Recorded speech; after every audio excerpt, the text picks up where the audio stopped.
beautifully measured. Listen to me very carefully. What you are about to hear is not just a recap of a tennis match. It is the anatomy of a sporting earthquake, a seismic shockwave that began the elite locker rooms of the WTA and exploded into absolute pandemonium in the packed streets of Manila. If you thought you knew how the script for the BNP Paribas Open at Indian Wells was written this year, you were mistaken.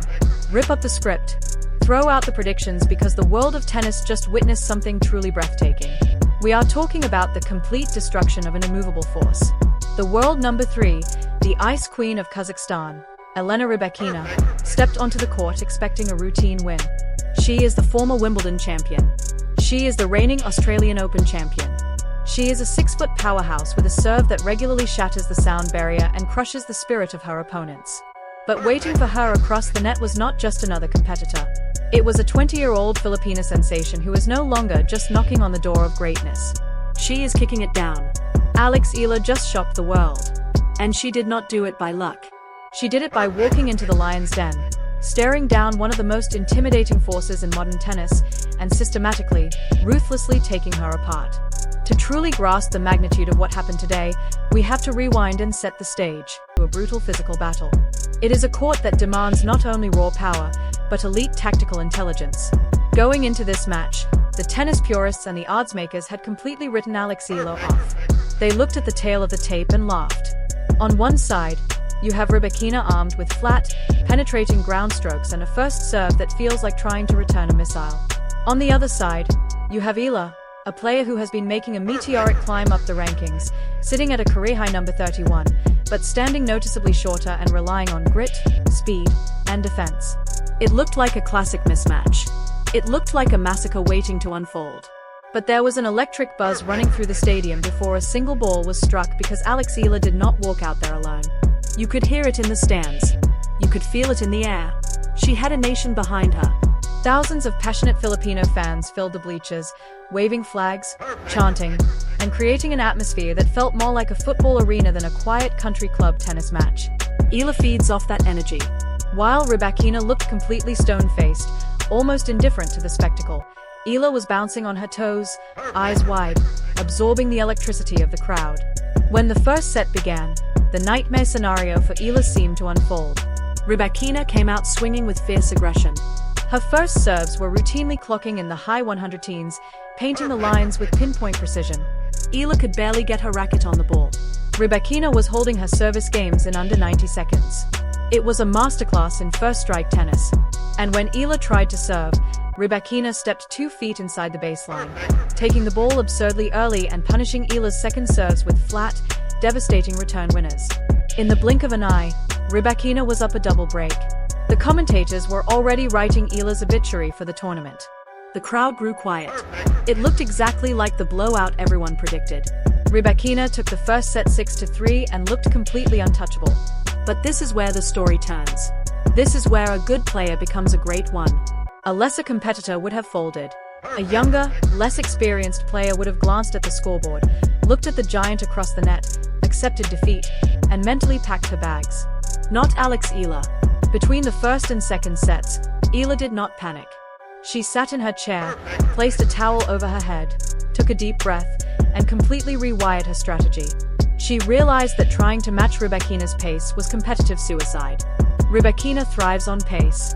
If you hit the ball hard and flat at her, she simply uses your power against you, redirecting it into the open court before you can recover. So Eala chose to stop giving her pace. She decided to drag the Ice Queen into the mud. As the second set began, the tactical brilliance of Alex Eala was on full display. When Rybakina served, Eala stopped hugging the baseline. She moved back. She stepped so far behind the line she was practically standing with the line judges in the California desert. This gave her an extra split second to read the massive serve. She stopped going for return winners and focused on getting the ball back deep through the middle of the court. And once the rally started, Eala completely altered the geometry of the match. Instead of firing flat drives, she began rolling heavy, looping topspin shots deep into the corners. Because the Indian Wells court is gritty, those heavy topspin balls would kick up violently, jumping into Rybakina's shoulders. Rybakina is incredibly tall. Her ideal strike zone is lower.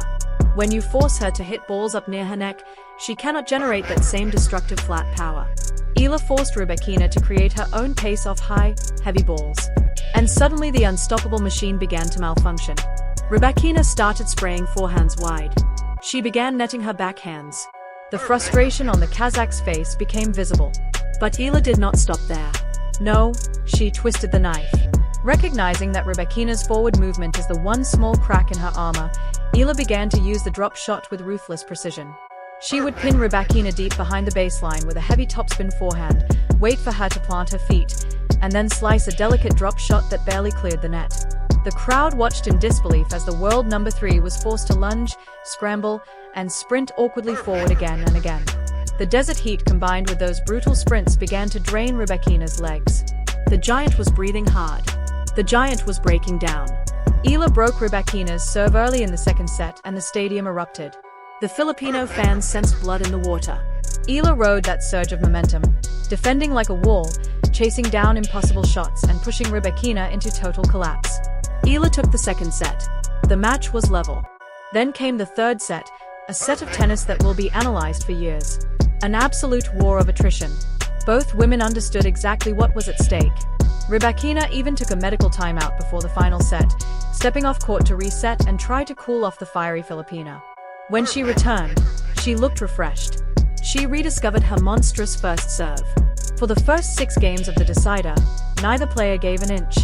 3 games all. The tension was suffocating. Every point felt like a championship moment. The turning point, Rybakina suddenly unleashed 3 stunning return winners in a row. Flat lasers down the line.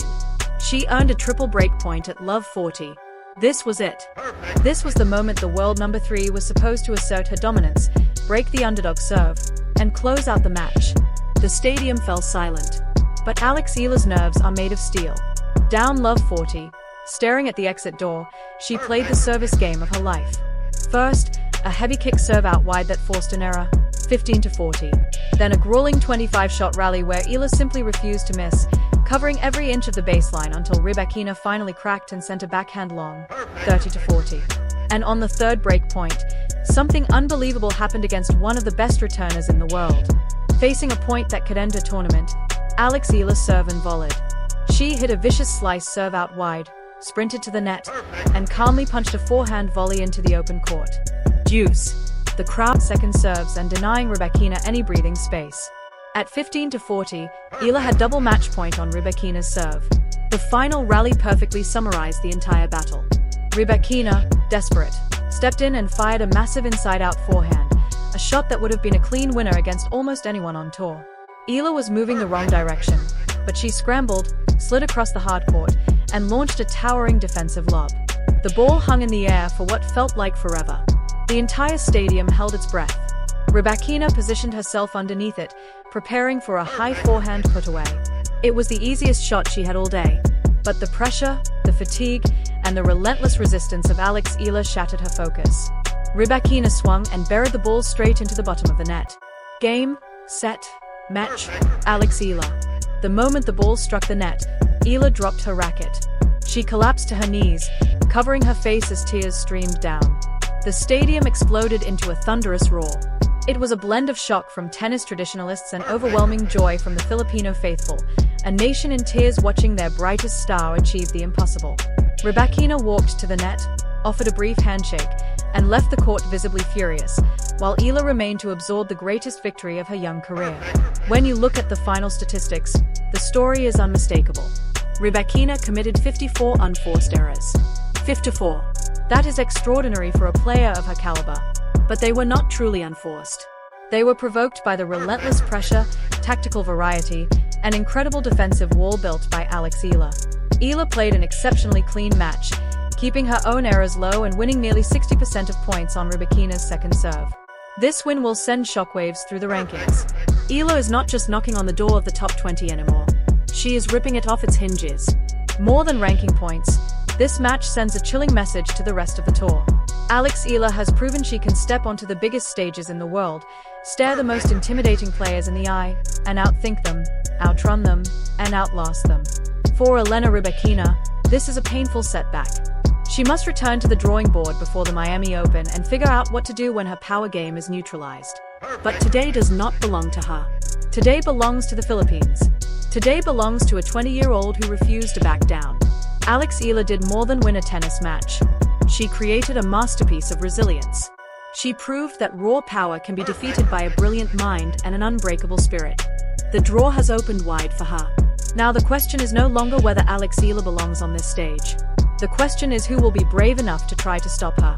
I want to hear from you. Drop into the comments right now. Did you see this historic upset coming? What was the turning point for you in that incredible second set? And how far do you think Alex Eala can go in this tournament? Hit that like button if you love watching underdogs conquer giants.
Perfect.